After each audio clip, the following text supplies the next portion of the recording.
AFC champions লিগের যাত্রা আজ পরাজয় দিয়ে শুরু করলো মোহনবাগান।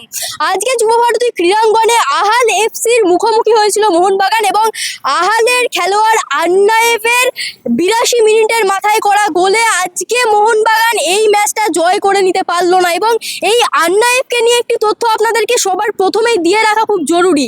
এই আন্নায়েভ বলে খেলোয়াড়টি কিন্তু আরকাদাগের হয়ে গত মরশুমেই ইস্ট বেঙ্গলের এগেনস্টে এই যুবভারতী ক্রীড়াঙ্গনের মাঠেই খেলে গেছে। সুতরাং এই আন্নায়েভ কিন্তু পরবর্তী খেলোয়াড় হিসেবে নেমেছিল। সুতরাং তিনি কিন্তু প্রথম একাদশে ছিল না, পরবর্তী খেলোয়াড় হিসেবে নেবেই 82 মিনিটের মাথায় করা একমাত্র গোল। যদি আসি মোহনবাগানের কথায়, আজকে যাকে মাঠে দেখা গেছিল খুব সুবিধাজনক জায়গায় সেটা হলো কামিংস কিন্তু আজকে একটা ফলস স্ট্রাইকার হিসেবে খেলছিল এবং একটা বেশ সুবিধাজনক জায়গায় ছিল, যেখান থেকে বারংবার মনে হচ্ছিল যে তার কাছে যদি বল পৌঁছায় সে ভালো একটা স্কোর করে নিতে পারে। কিন্তু কামিংস কিন্তু বেশ কয়েকটি সুযোগ পেয়েছে, সেই সুযোগ কামিংস হাতছাড়া করেছে। এমনও দেখা গেছে যে কামিংসের একটি ভালো বাড়ানো পাস একেবারে সাজিয়ে দিয়েছিল বলটি কামিংস, কিন্তু সেটি কিন্তু লক্ষ্যে রাখতে পারেনি জেমি ম্যাকলারেন। তাছাড়া টম অলরেডির একটা দূর থেকে শট ছিল, লং শট ছিল, সেটাও কিন্তু লক্ষ্যভ্রষ্ট হয়েছে। সুতরাং বলা যেতে পারে বেশ কয়েকটি সুবর্ণ সুযোগ কামিংস তৈরি করেছিল, সেইগুলো কিন্তু লক্ষ্যে থাকেনি। তাছাড়া বাকি খেলোয়াড়দের যদি আসি, লিস্টন কোলাসও আজকে কিন্তু নিজেকে মাঠে ফুটিয়ে তুলতে পারেননি।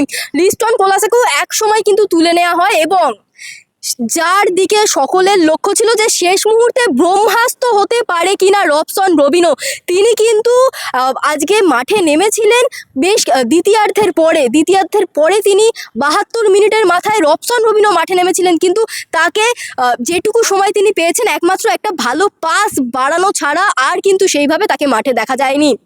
আজকে খেলার পর আমরা কথা বলে নিয়েছিলাম দুই দলের কোচের সাথেই। মোহনবাগানের কোচ কিন্তু খেলোয়াড়দের কি ফিটনেস প্রবলেম নাকি আজকের পরাজয়ের পিছনে কি লুকিয়ে রয়েছে, ফিটনেস প্রবলেমের কথা কিন্তু মোহনবাগানের কোচ বললেন না। ফিটনেস প্রবলেম নিয়ে তিনি মনে করছেন না যে কোনো অভিযোগ বা খেলোয়াড়দের সত্যি ফিটনেস প্রবলেম রয়েছে বলে তিনি মনে করছেন না।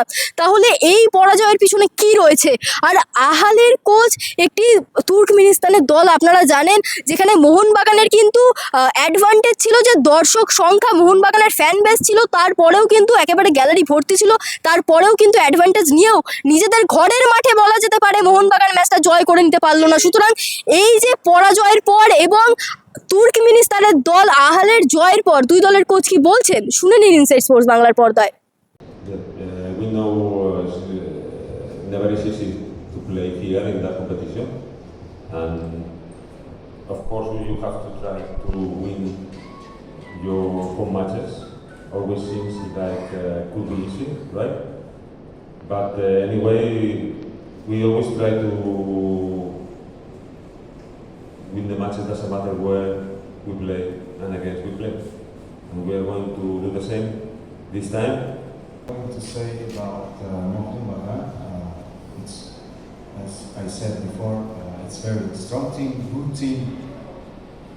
They created a lot of good moments in the match, during the match, but unfortunately they cannot score a goal.